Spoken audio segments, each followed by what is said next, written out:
السلام عليكم ورحمة الله وبركاته. أعزائي الكرام، من آخر مرة كنا بنعمل أحواض الأزولة. كنا عاملين حوض واحد بس اللي هو ده. حابب بس أفكر حضراتكم إحنا كنا عملنا إيه في الحوض ده. إحنا مليناه بشكل كامل من مية السمك. لكن في ناس ما عندهاش مية السمك، وبشوف تعليمات كتيرة جدا أو أساليب كتيرة لناس بيملوا الأحواض بأشكال مختلفة. فحبيت أشارك مع حضراتكم إيه اللي تم في الأحواض ديت عشان يكون الأمر سهل وبسيط للي حابب يعمل الأحواض بالشكل ده في المستقبل بنفس الأسلوب أو الطريقة وبنفس البساطة اللي عملناها بيها. فحرنا الأماكن دي لباقي الأكياس دي زي ما حضراتكم شايفين كده.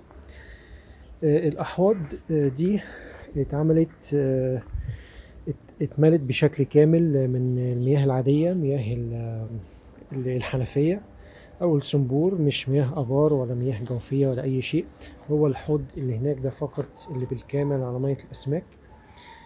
كان في ناس بتتكلم على اليوتيوب بتقول ان لازم تسيب تحط المغذيات، وانا هتكلم مع حضراتكم عن المغذيات اللي لازم تبقى موجودة في الأحواض. وتسيبها حوالي 24 ساعة ل 48 ساعة عشان يتفاعل المغذيات أو تدوب بشكل كامل في الأحواض. وبعد كده تحط الأزولة بتاعتك أو تفرد الأزولة بتاعتك. الفيديو ده انا عامله لحضراتكم النهارده لسببين. السبب الاول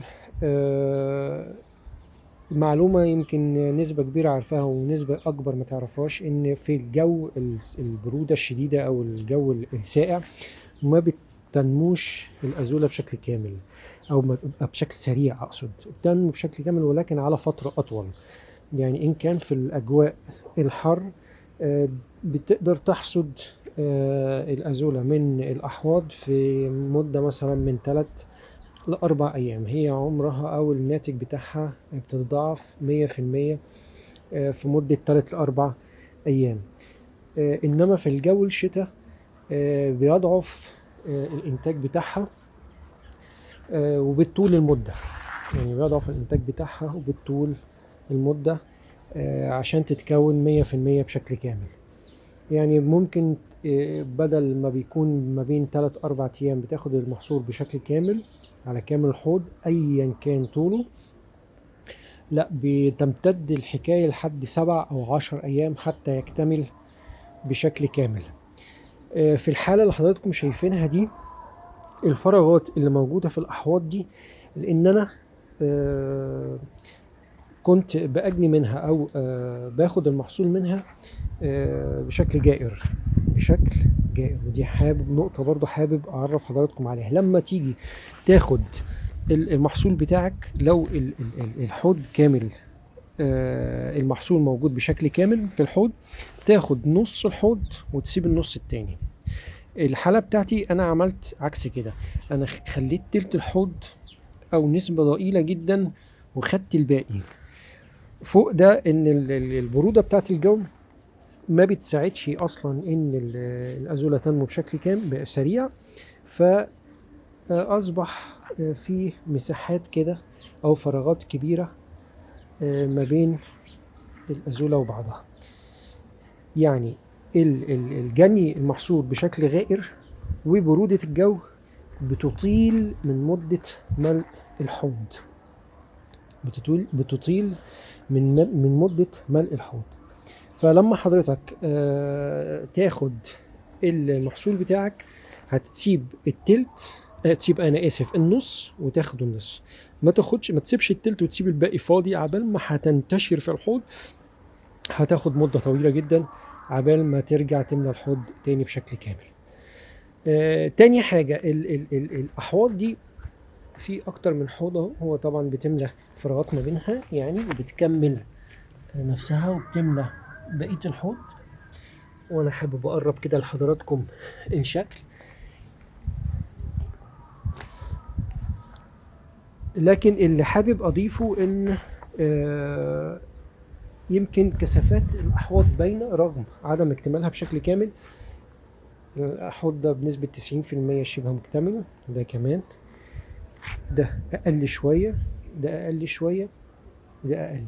ليه الحوضين دول اقل في الانتاجيه رغم اتباع اسلوب واحد في جني المحصول؟ يعني ليه الحوضين الموجودين في اخر الصوره دول بنسبه 90% موجودين، وكذلك الحوضين دول، لكن الحوضين دول لا؟ ده امر انا حابب انوه ليه عليه لحضراتكم. ان انا لاحظت ان في وجود يرقات ناموس او يرقات حشريه، هي مش هتبقى واضحه قوي في الصوره، لكن ده بيبقى ظاهر بالعين المجرده. يعني في التصوير مش هيبقى باين قوي، يعني يمكن احاول اقرب كده شويه، يمكن حاجه يعني ممكن تكون واضحه، او يمكن احاول اوضحها لحضراتكم. اقول النقطتين السمر دول ودول ليهم حركه كده، فدول موجودين في الحوض. وجودهم في الحوض بيعمل ايه؟ بيتغذى على الجذور او العصاره بتاعه الازوله من الداخل، فبيضعف نموها وتكاثرها. فده نتغلب عليه بايه؟ في منتج اسمه لمبادة، وده مش اعلان، ده منتج موجود في الاسواق. ده انا مش باعلن عنه يعني، لكن ده موجود. حابب اصوره كده لحضراتكم. انا لسه جايبه من شويه، الكيس ده بحوالي 50 جنيه. بناخد منه 1 سنتي، يعني حاجه مثلا على طرف المعلقه كده، على لتر ميه، وبنبتدي نرش رش ورقي على الاحواض الموجود فيها يرقات الناموسية، عشان ما تقلش التكاثر بتاع الازوله زي ما هو موجود في الحوضين الاخرانيين دول. زي ما حضراتكم شايفين ان الفرق واضح ما بين حوض زي اللي موجود في الاخر ده وده، ونفس الحكايه ده واللي موجود في اخر الارض. طيب هسيب لكم برضو او هثبت لكم الصوره على ظهر الكيس كده، اللي حابب برضو يقرا التعليمات. تمام، لان ليها محاذير تاخد بالك، لان في نسبه سميه خفيفه. تمام، لكنها برضو لازم يكون في ايه، برضو الاسعافات اوليه كذا كذا، حاجه الطبي. لو حابب ترجع وتقرا الكلام ده باستفاضه. تمام، زيه زي اي امن او محاذير للخطورة اللي قد تكون موجودة فيه. هو مش من الخطورة ان هو مثلا انا لو حطيته هيسمم كذا او هيموت حاجات هتاكلها بعد، مفيش الكلام ده خالص. حتى اللي بيتفرج على فيديوهات الدكتور رضا شحاتة مركز البحوث بينصح باستخدام المنتج ده للرش الورقي بالبخاخ او الرشاش كل حوالي 5 أيام. 1 جرام زي ما ذكرت لحضراتكم على لتر المية. هبقى برضو أوضح لحضراتكم إزاي نعمل ده. ولو التركيز 5%، لو التركيز 10% زي ما هو مكتوب كده، ممكن يكون أقل كمان، يعني نص جرام كده حلو قوي على اللتر مية، ونبتدي نرش بيه رش ورقي لإيه؟ للقضاء على اليرقات دي، وإنها ما تضعفليش الانتاج بتاع الازوره. مش حابب اطول على حضراتكم في الفيديو اكتر من كده. انا حبيت بس اوصل لحضراتكم الاسلوب التعامل مع الازوله، سواء كان موجود فيها يرقات. ما نتخوفش من الانتاج لو ضعف فصل الشتاء، لان الازوله بتحتاج من درجه حراره 20 الى 30، لا تقل على 20 ولا تزيد عن 30. ان قلت عن 20 هيبتدي يبطئ الانتاجيه بتاعتها، لان احنا فصل زي دلوقتي كده درجه الحراره تحت ال 18 درجه، ناهيك عن بالليل بيكون كمان في امطار وصقيع بتنزل عن كده كتير جدا. فده عادي وطبيعي، ما تبتديش تحط في مغذيات وتحط في امور. المغذيات بالمناسبة بتبقى سوبر فوسفات بودر او حمض فوسفوريك. النسبة بتاعت الحمض الفوسفوريك حوالي 3 جرام على اللتر. بترش بيها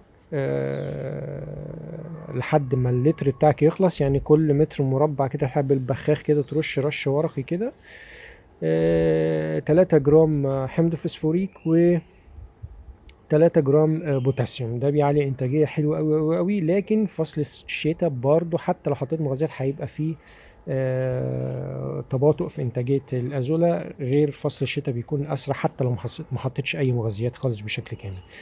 هعمل لحضراتكم برضو فيديو عن المغذيات بتاعتها وطريقه التعامل معاها. وفي نفس الوقت لو عندك سبلة ابقار ده شيء كويس جدا، سبلة حمام ده شيء كويس جدا. بتحط منه شويه في شاشه وبتحطها في كونتينر زي ما انا عامل كده هنا. دي سبلة دجاج، بحطها شويه لحد ما الميه تصفر وما اخليش المغذيات تنزل بشكل كامل، وباخد لتر واحد على الحوض.